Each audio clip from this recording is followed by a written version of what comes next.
สบายดีพี่น้องที่หักในองค์พระผู้เป็นเจ้าของเราทั้งหลายยินดีต้อนรับทุกคนเข้าสู่รายการพอดแคสต์ของคริสตจักรไสยสนะซึ่งรายการนี้จะได้พี่น้องได้เติบโตความเชื่อและชีวิตฝ่ายจิตวิญญาณในปี2026นี้ฉะนั้นคือมื้อนี้กลับมาพบกับข้าพเจ้าอีกเช่นนึงข้าพเจ้าอยากจะแบ่งปันในพระคำของพระเจ้าในบทเพลงสรรเสริญบทที่56ข้อที่1หาข้อที่13มื้อนี้ข้าพเจ้าอยากจะแบ่งเกี่ยวกับพระเจ้าเห็นน้ำตาทุกหยดของเจ้าพระเจ้าเห็นน้ำตาทุกหยดของเจ้าอนุญาตให้ข้าพเจ้าที่จะอ่านในข้อที่8และข้อที่9ข้าพเจ้าอยากจะอ่านถ้อยคำของพระเจ้าให้กับพี่น้องฟังพระองค์รู้ว่าข้าน้อยถึกเดือดร้อนส่ำใดจึงทรงบรรจุน้ำตาใส่แก้วไว้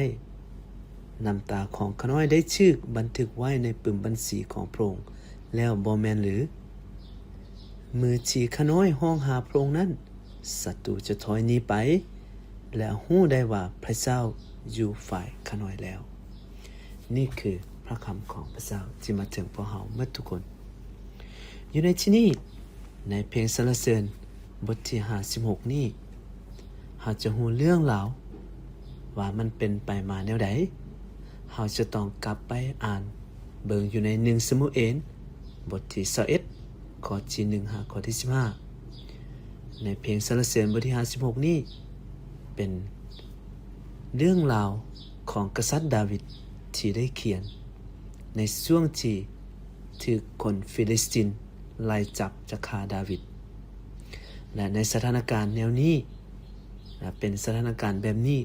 ก็เลยเฮ็ดให้กษัตริย์ดาวิดมีความย้านกลัวมีความหวั่นไหวและก็แล่นหนีคำถามของข้าพเจ้าก็คือว่าแม่นหยังสิเฮ็ดให้ดาวิดย้านต่อศัตรูหลาย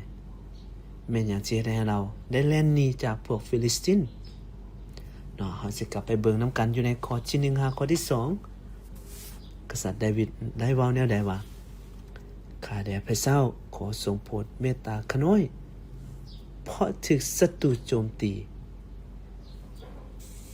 เฮ็ดหยังสิเฮ็ดให้ศัตรูย้านกลัว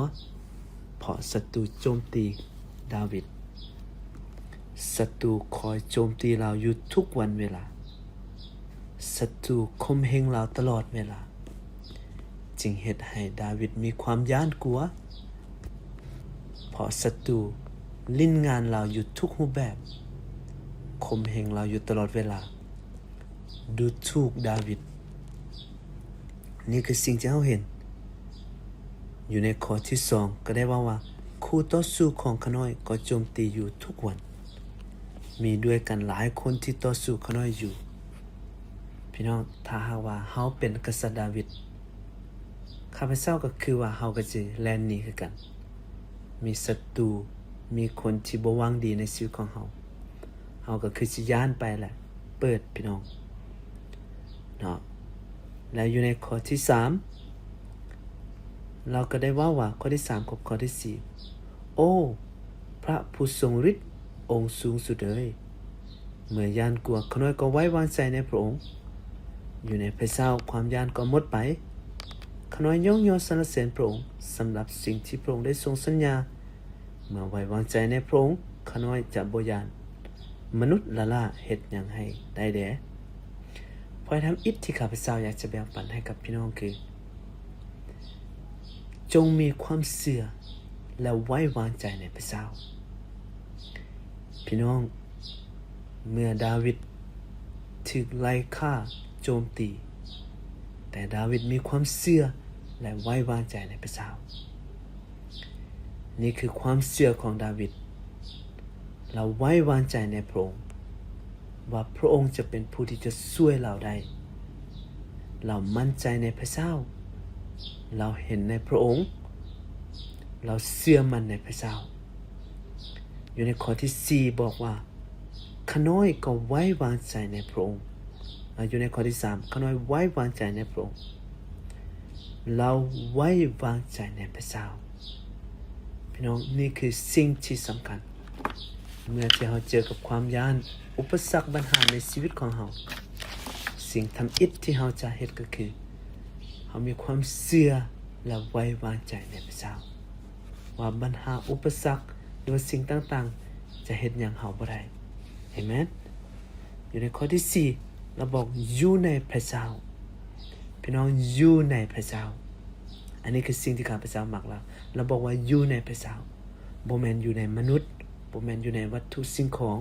บ่แม่นอยู่ในปัญหาบ่แม่นอยู่ในอุปสรรค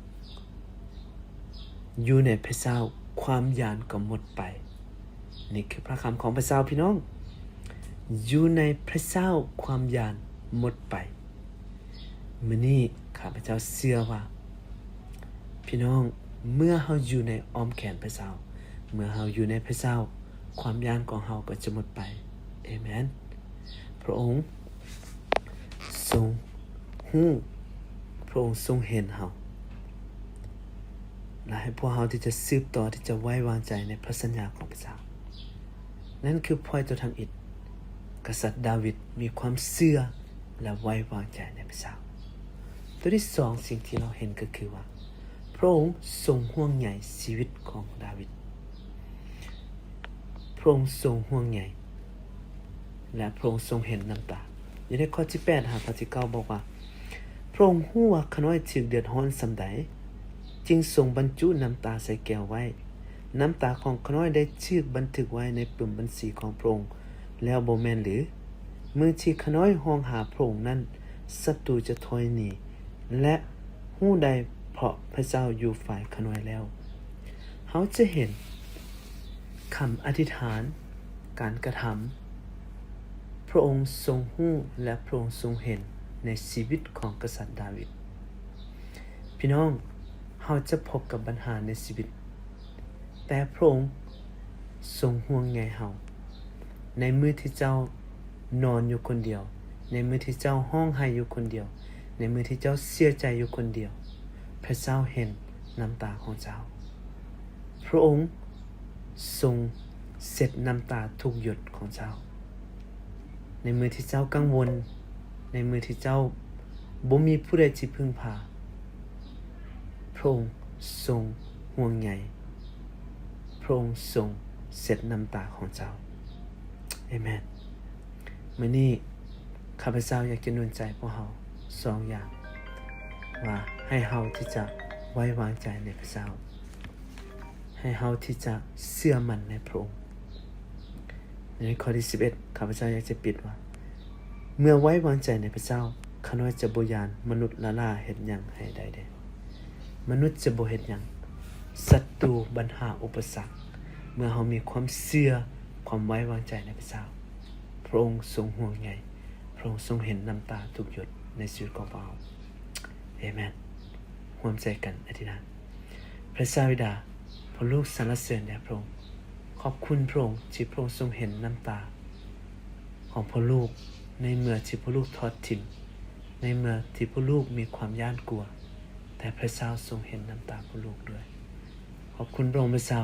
ขอพระลูกที่จะเชื่อและไว้วางใจในพระองค์เพียงผู้เดียวจึงอธิษฐานในพระนามองค์พระมิสกิเจ้าเอเมนเอเมนขอพระเจ้าอวยพรพี่น้องทุกคนแล้วพบกันใหม่